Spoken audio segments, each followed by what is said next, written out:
years ago, I did something I thought would bond me and my cousin, my best friend, forever. I literally saved her life. But today, she won't even look at me, won't acknowledge me in a crowded room. And frankly, I'm starting to wonder if I should have just walked away that day. The truth is, sometimes the greatest act of love can become the deepest source of resentment, a toxic, suffocating debt that a person can never repay.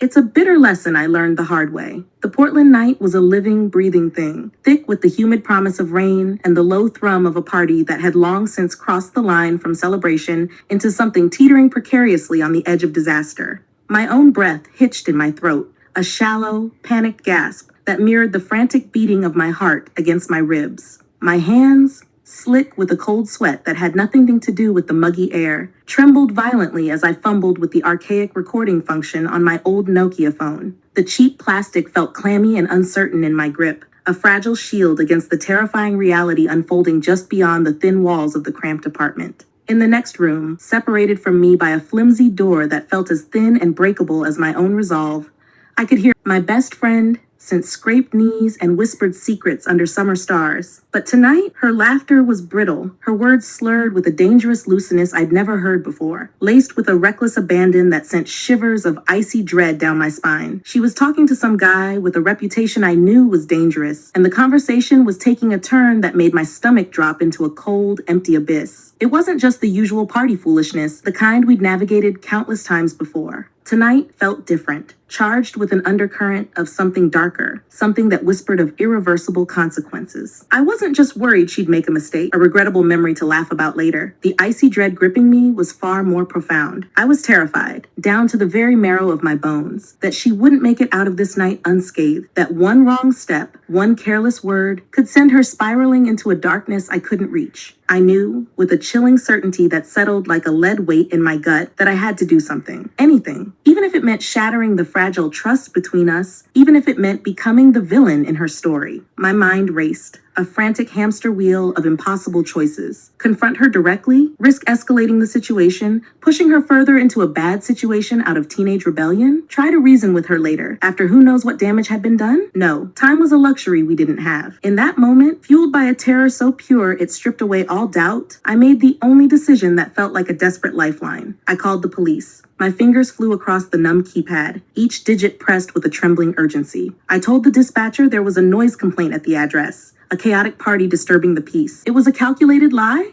A necessary deception, a way to get them there, to inject an outside force into a situation that felt like it was hurtling towards disaster, without directly incriminating Ava or arousing anyone's suspicion. It was the hardest decision of my life,